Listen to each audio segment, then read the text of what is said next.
예, 이제 그럴 때가 됐죠. 첫눈 내리면서 총선 앞둔 여야의 정책 경쟁도 이제는 서서히 인물 경쟁으로 옮아가고 있습니다. 정치부 김아림 기자 나와 있습니다. 자, 오늘 저희 보도는 한동훈 법무장관이 결국 출마할 거라는 건데 그러나 본인이 직접적으로 얘기한 건 없지 않습니까? 네, 한 장관 본인도 여러 차례 받았던 질문인데요. 가능성을 일축했던 과거와 최근 발언 사이엔 묘한 기류 변화가 있는 게 사실입니다. 예. 내년 총선 출마하십니까? 제가 여러 번 말씀드렸는데요. 저 제 임무를 다 하겠습니다. 그래도 여권에서는 장관님의 총선 요구가 조금 강한데 어떻게 생각하시나요? 뭐 의견은 많을 수 있습니다.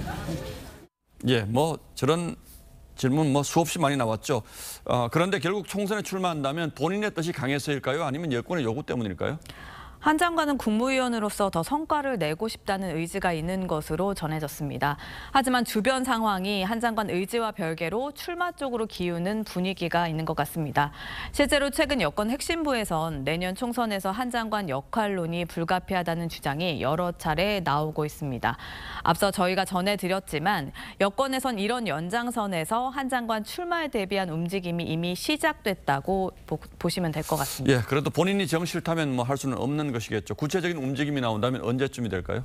한 장관을 포함해서 장관들 출마 여부와 맞물린 개각과 여당의 인재 영입 작업은 다음 달 초에 국회 예산안 심의가 끝나는 시점부터 본격화될 것으로 보입니다. 예. 시기적으로도 총선 예비 후보자 등록이 다음 달 12일이고요.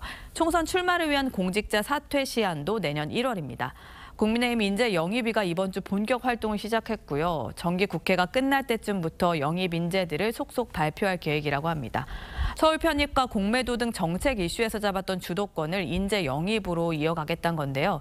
지도부와 혁신이 간 갈등에 집중된 여론을 새로운 이슈로 전환시켜보겠다는 의도도 담겨 있는 것으로 보입니다. 자, 그리고 그동안 국민의힘 혁신위 활동을 둘러싸고 좀 갈등 기류가 있었는데 오늘 김기현 대표 그리고 인요한 혁신위원장이 만났잖아요. 어느 정도 갈등이 해소가 됐다고 봅니까? 표면적으로는 어느 정도 그렇습니다. 다만 갈등의 원인이 됐던 험지 출마나 불출마에 대한 언급은 없었던 것으로 전해지고 있습니다. 뇌관을 남겨둔 채 일시적으로 봉합한 거라고 봐야 할 겁니다. 혁신위 요구에 별다른 호응이 나오지 않고 있는 데 대해 인 위원장은 일단 다음 달까지 기다리겠다고 했지만요.